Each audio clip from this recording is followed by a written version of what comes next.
Hi, I'm Peter Berkrot, and for Hanukkah I'm going to be reading you two stories. The first is from the book Zlata the Goat and Other Stories, because every good tale should have an animal attached to it.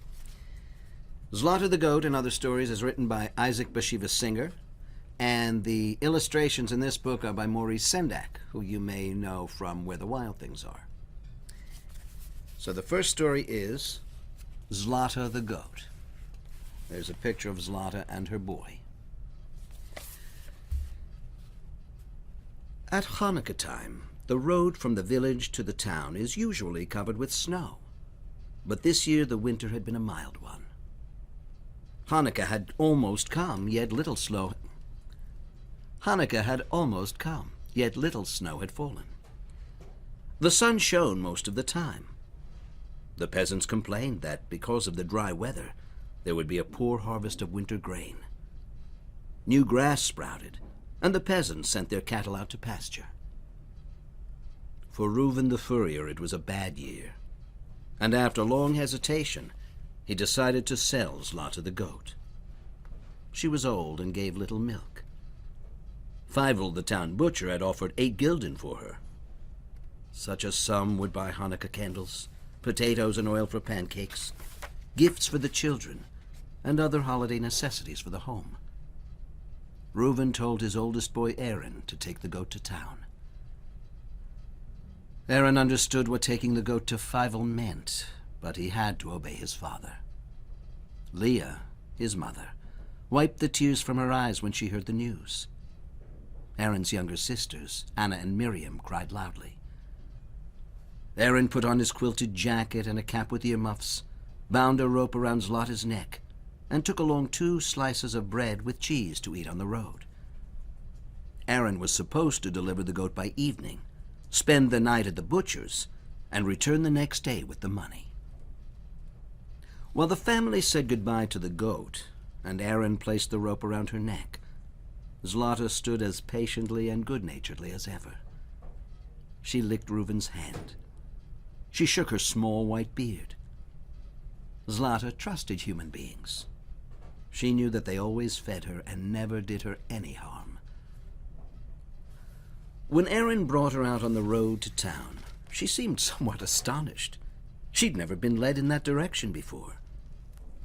She looked back at him questioningly, as if to say, "Where are you taking me?" But after a while, she seemed to come to the conclusion that a goat shouldn't ask questions. Still, the road was different. They passed new fields, pastures, and huts with thatched roofs. Here and there a dog barked and came running after them, but Aaron chased it away with his stick. The sun was shining when Aaron left the village. Suddenly the weather changed. A large black cloud with a bluish center appeared in the east and spread itself rapidly over the sky. A cold wind blew in. The crows flew low, croaking.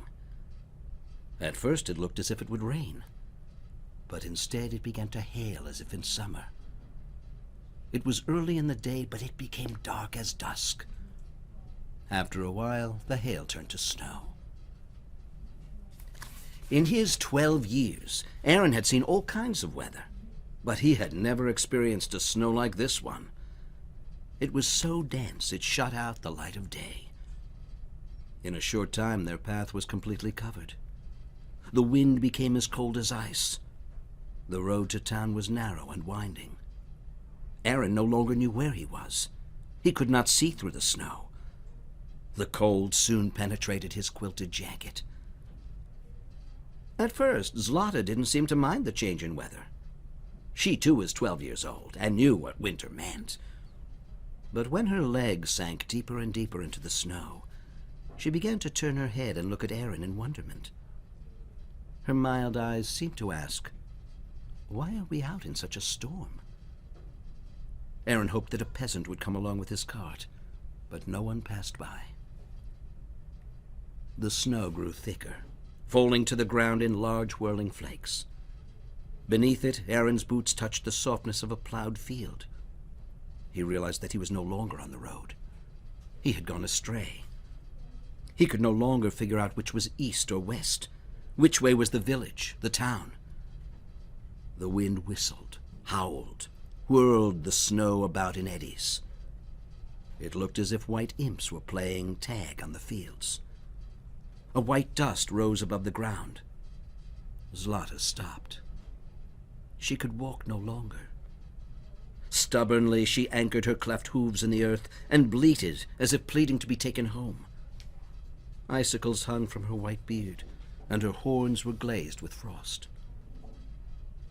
Aaron did not want to admit the danger, but he knew just the same that if they did not find shelter, they would freeze to death. This was no ordinary storm. It was a mighty blizzard. The snowfall had reached his knees. His hands were numb and he could no longer feel his toes. He choked when he breathed. His nose felt like wood, and he rubbed it with snow. Zlata's bleating began to sound like crying. Those humans in whom she had so much confidence had dragged her into a trap. Aaron began to pray to God for himself and for the innocent animal. Suddenly, he made out the shape of a hill. He wondered what it could be. Who had piled snow into such a huge heap? He moved toward it, dragging Zlata after him.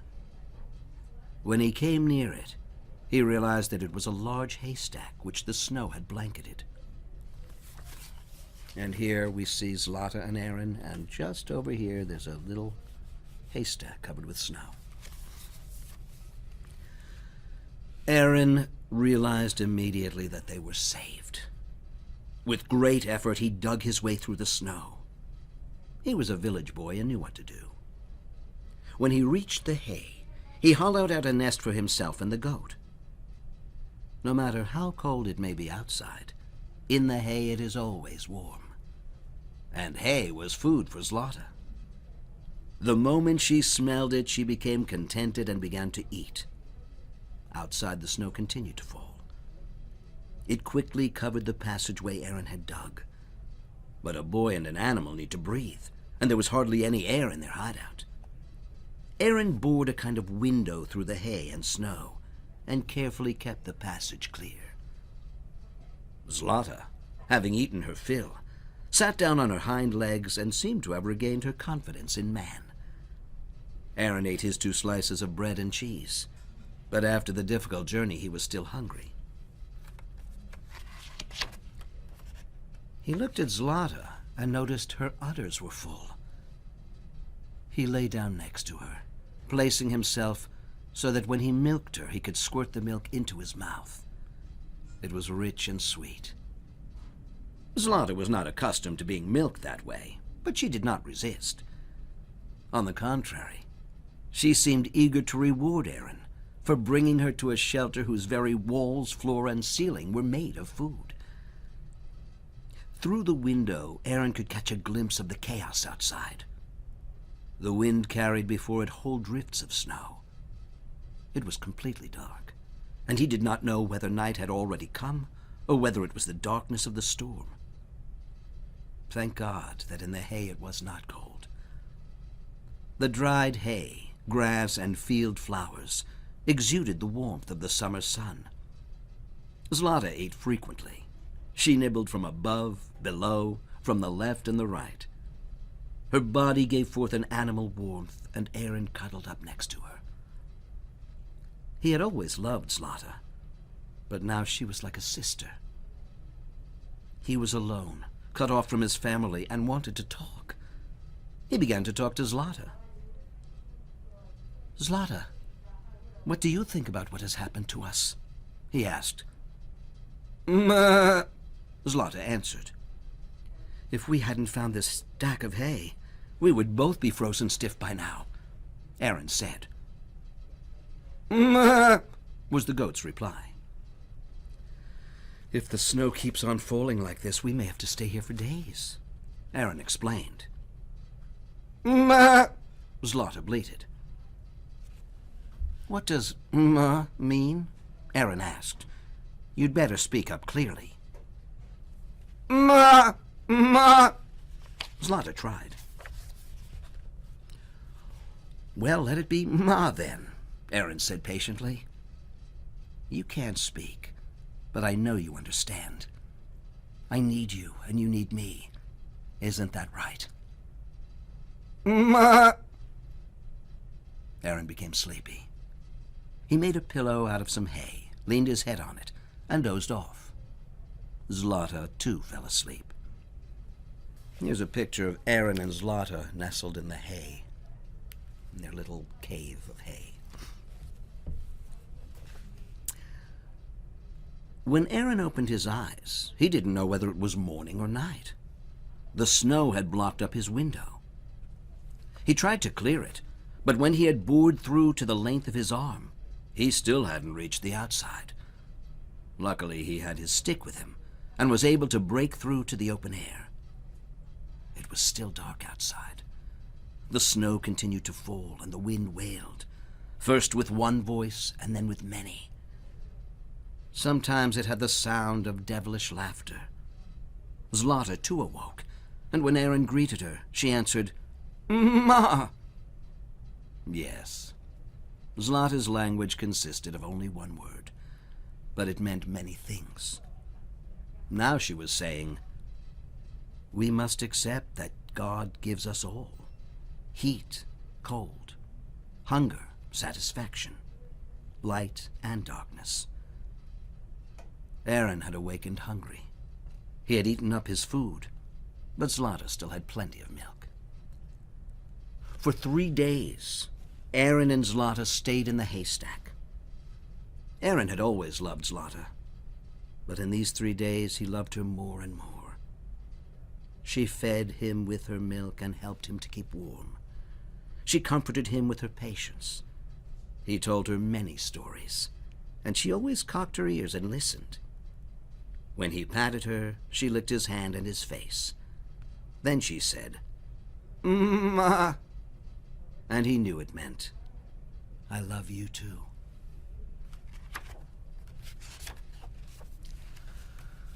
The snow fell for 3 days, though after the first day it was not as thick and the wind quieted down.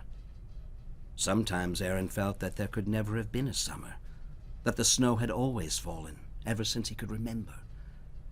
He, Aaron, never had a father or mother or sisters.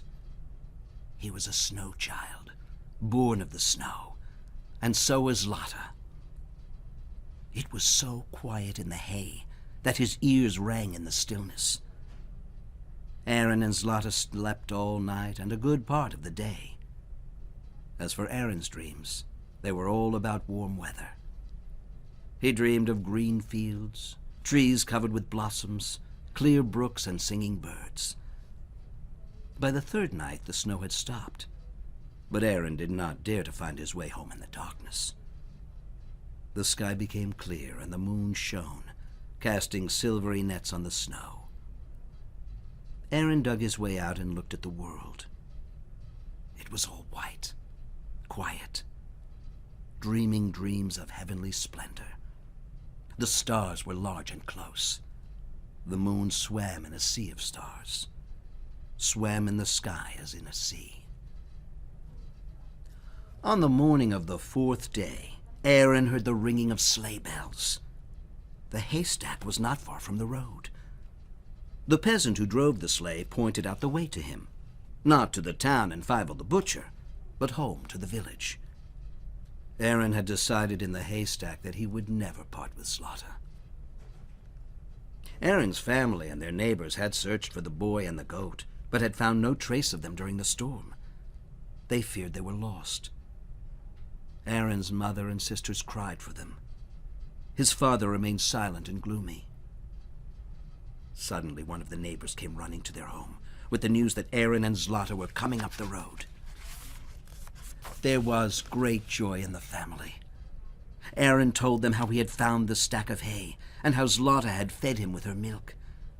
Aaron's sisters kissed and hugged Zlata and gave her a special treat of chopped carrots and potato peels, which Zlata gobbled up hungrily. Nobody ever again thought of selling Zlata.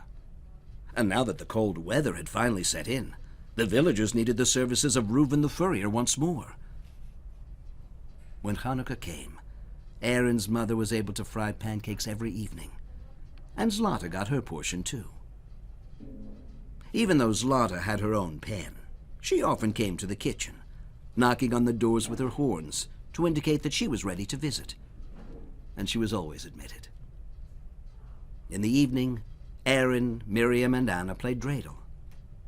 Zlata sat near the stove watching the children and the flickering of the Hanukkah candles. Once in a while, Aaron would ask her, "Zlata, do you remember the 3 days we spent together?" And Zlata would scratch her neck with a horn, shake her white-bearded head, and come out with the single sound which expressed all her thoughts and all her love.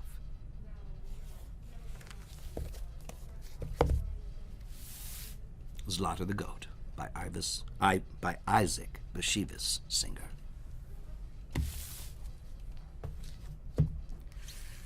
And now for something completely different. We have for you something a little bit more colorful, a little more lively, maybe not as cold. Herschel and the Hanukkah Goblins by Kimmel. And this wonderful book is illustrated by Trina Shard-Hyman.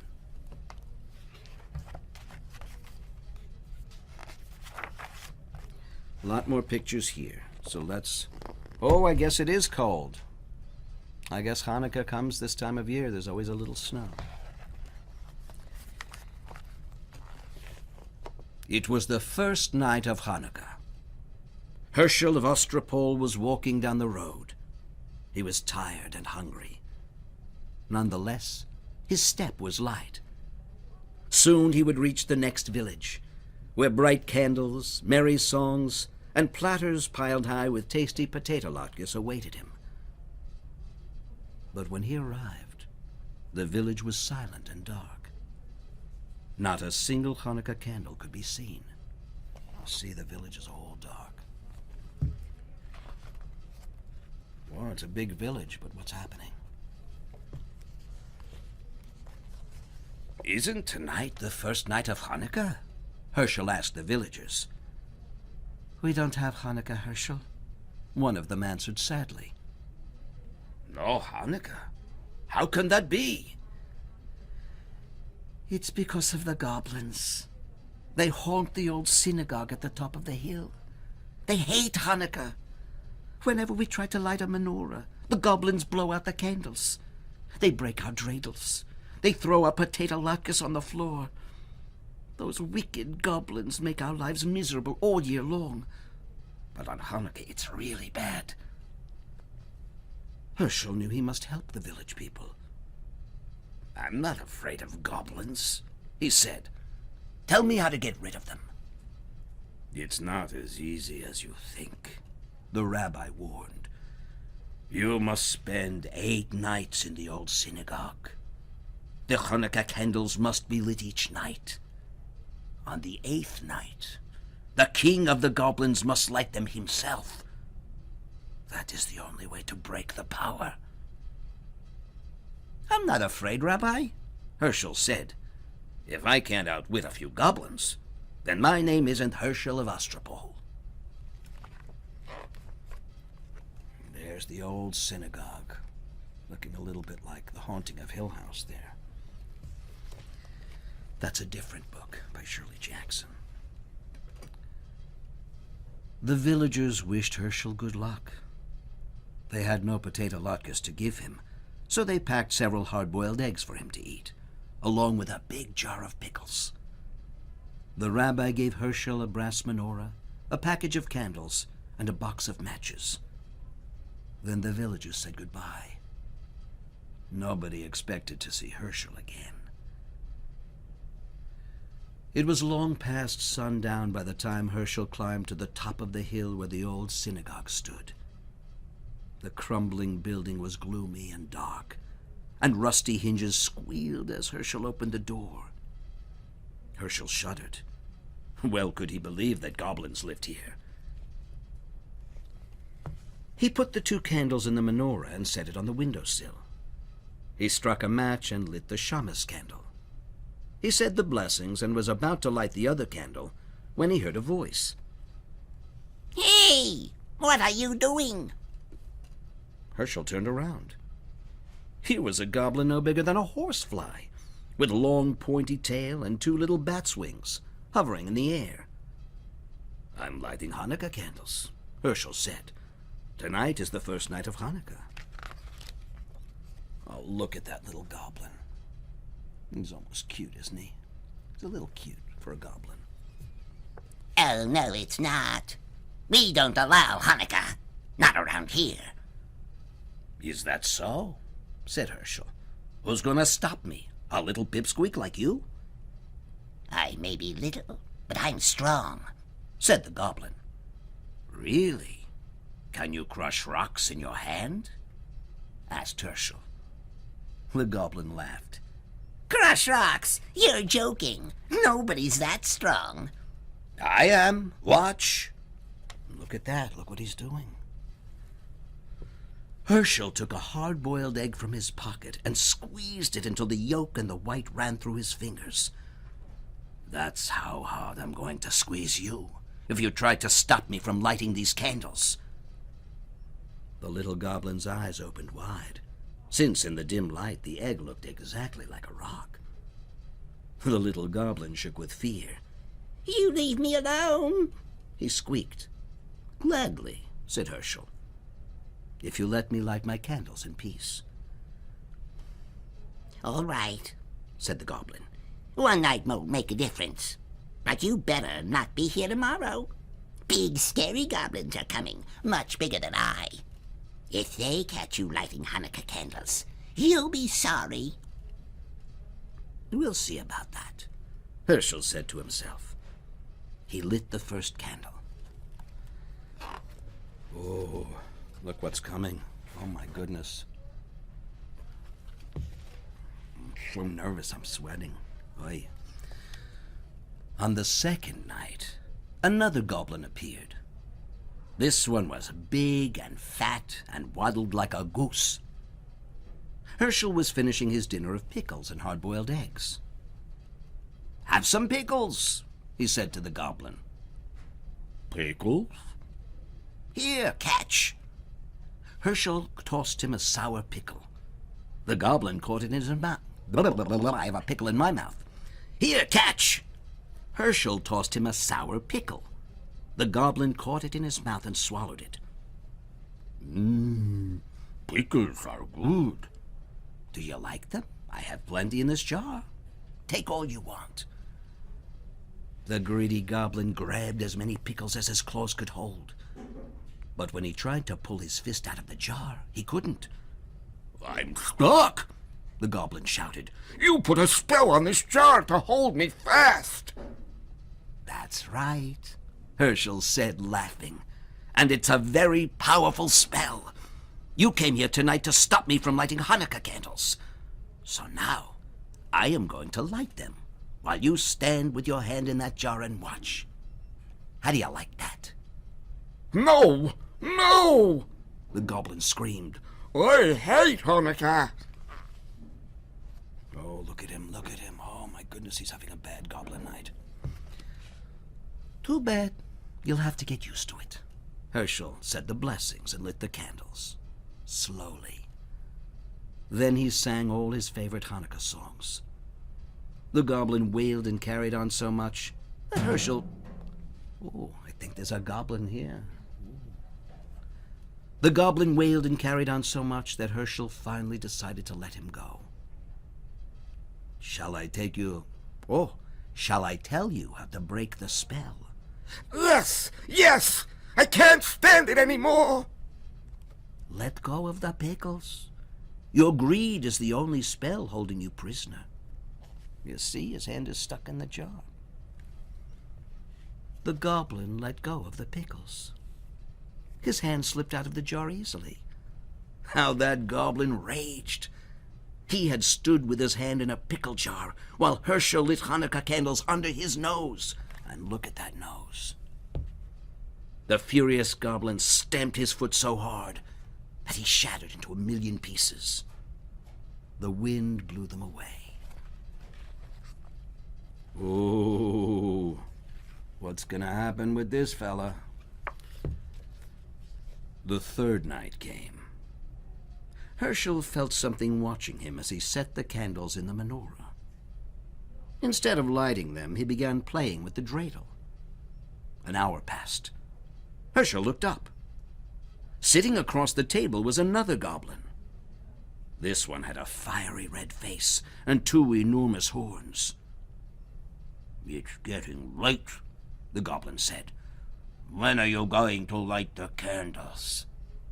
"Later. There's plenty of time." Herschel spun his dreidel. "This is more fun." "What are you playing with?" the goblin asked. "It looks like a top." "It's a dreidel. Don't you know about dreidels?" "No." "Too bad. Dreidels are a lot of fun. You can also make lots of money if you know how to play." "Really?" The goblin was interested now. All goblins like money. This one was no exception. "How do you play?" "It's very simple," Herschel said. "But you must have gold. That's the first rule." "I have plenty. Is this enough?" The goblin poured a pile of gold coins onto the table. "Look at that. He doesn't even have pockets. It's crazy." Oh, and look, now they're playing dreidel. You can look at that and think about that. "That's fine," Herschel said. "Listen carefully now. This letter is shin. If it comes up, you give me a handful of gold. This letter is hay. If it comes up, you give me half your gold. This is Kimmel. If the dreidel falls on this letter, you give me all your gold. Understand?" "Wait, there's one letter left. What about this one?" "That's none. If the dreidel falls on none, I don't give you anything. Ready? Let's play. You go first." The goblin spun the dreidel. The little top whirled round and round. When it fell, the letter on top was shin. "Too bad," Herschel said, taking a big handful of the goblin's gold. "Try again. Maybe you'll have better luck." The goblin spun the dreidel once more. This time it fell on hay. "This isn't your night," Herschel said, helping himself to half the goblin's gold. "One more time. Your luck is bound to improve." Once again the goblin spun. This time the dreidel landed on Kimmel. "Too bad," Herschel sighed as he took the rest of the goblin's gold. "Would you like me to spin?" "Yes," the goblin grumbled. He was very unhappy about losing his money. Herschel spun the dreidel. This time the letter none was on top. "Oh my, I don't give you anything. I get to keep all the gold. Say, that was fun. Get some more gold and we'll play again." "What about the Hanukkah candles?" "Well, light them later. There's plenty of time." "Not for me," the goblin said. "I'm leaving now. I don't like this game. I don't like Hanukkah. And I don't like you." "Don't go," Herschel pleaded. "I know lots of games. Stay a while. We'll have fun." "Goodbye!" The goblin spread his wings, swooped out the door, and flew off into the night. Herschel lit the candles all by himself. And here's the penultimate moment, as we say. The goblin is really annoyed, and Herschel is lighting his candles. Oh, my goodness. Oh, I didn't think I can even go on. It's too scary. All right, I'll go on. On the following nights, other goblins came. One had 6 heads. One had 3 eyes. They were all terrible and fierce. They growled and roared and changed themselves into horrible shapes. They tried to stop Herschel from lighting the Hanukkah candles, but Herschel fooled them all. Look at this. There's one with 3 eyes and 6 heads, and I don't know. That guy looks okay. But I'm used to them by now. Finally, the 7th night arrived. 8 tiny candles flickered on the windowsill. Herschel sat back to enjoy their light. Where were the goblins? Had they finally given up? Herschel felt very sleepy. His eyes closed. Suddenly he sat up. He heard a horrible sound. A voice that sounded like the cracking of bones. Happy Hanukkah, Herschel of Ostropol. Who is it? Who is there? Don't you know who I am, Herschel? Weren't you expecting the king of the goblins? The voice rose to a hurricane roar. It ripped the shingles from the synagogue roof and shattered the windows. The Hanukkah candles reeled in the savage blast, but they did not go out. "You're too early!" Herschel shrieked. "You're not supposed to come until tomorrow!" The wind, the great, great wind, died down. "Don't worry, Herschel. I am far away, but I have the power to see you and speak to you. Enjoy this Hanukkah evening, my friend. It will be your last. Tomorrow night, I will come for you. You fooled my slaves, my other goblins. Let's see if you can fool me." Poor Herschel. What was he to do? The king of the goblins was on his way, and no power on earth could stop him. Unless... Herschel had an idea. It was a big chance, but he had to take it. It was the only way to save himself. And Hanukkah. And look, there's the wind and the shattering glass and I think some pickles. And Herschel's hat, oh my goodness. The king of the goblins must be very fierce. Oh, I'll give you a preview. Look at him. Oh my God, he's very, very scary. You okay? Okay. It was the last night of Hanukkah. Herschel set the candles in the menorah. But instead of placing it on the windowsill, he put the menorah and the box of matches on a small table near the door. Then he sat down to wait. Night fell. It grew dark as pitch inside the gloomy old synagogue.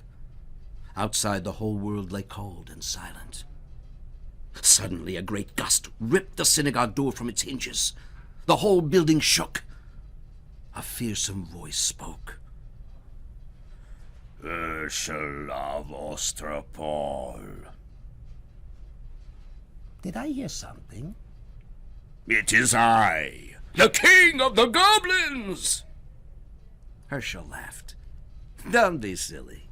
You're one of the boys from the village. You're trying to scare me." "I am not a boy. I am the king of the goblins." "I'll believe it when I see it. Show yourself to me." "Behold, I stand before you.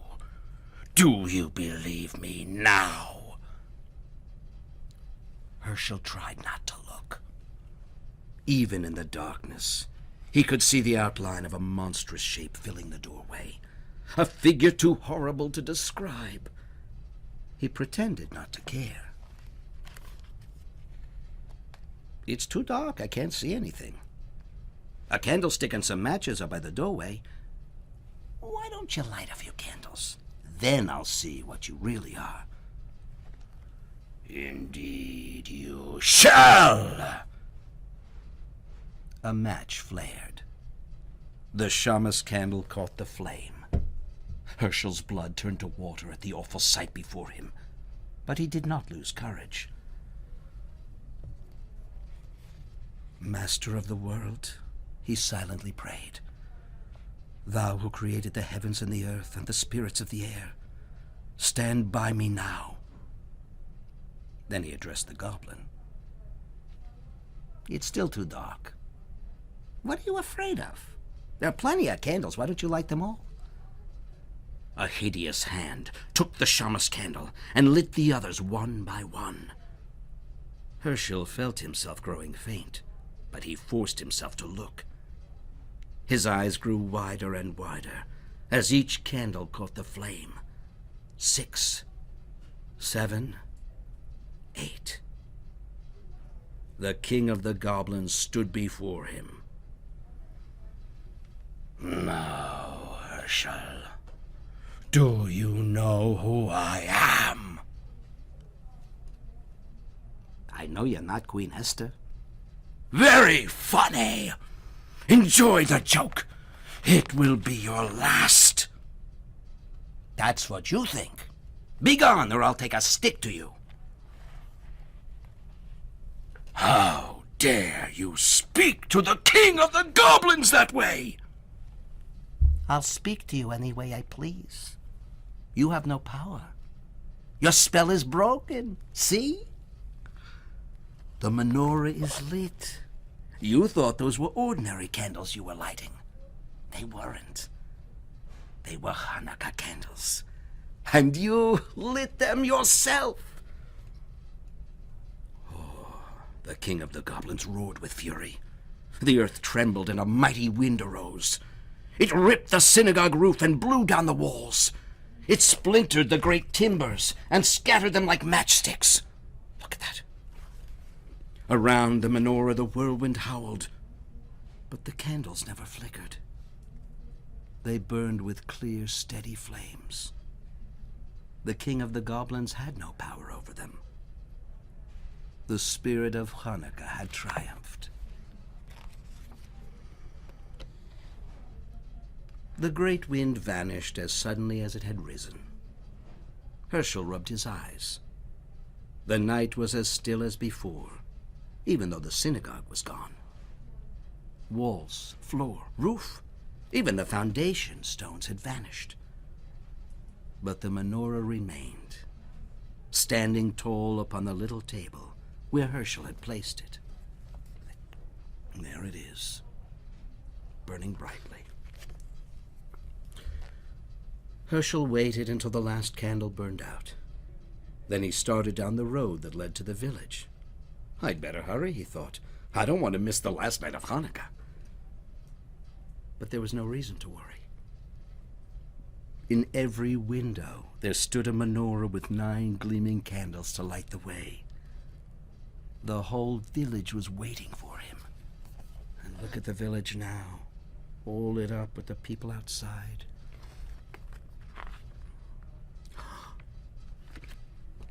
I'm going to read that again because that's the end. But there was no reason to worry. This is how you finish a book. But there was no reason to worry. In every window there stood a menorah with 9 gleaming candles to light the way. The whole village was waiting for him. And that's how you finish a book. Happy Hanukkah.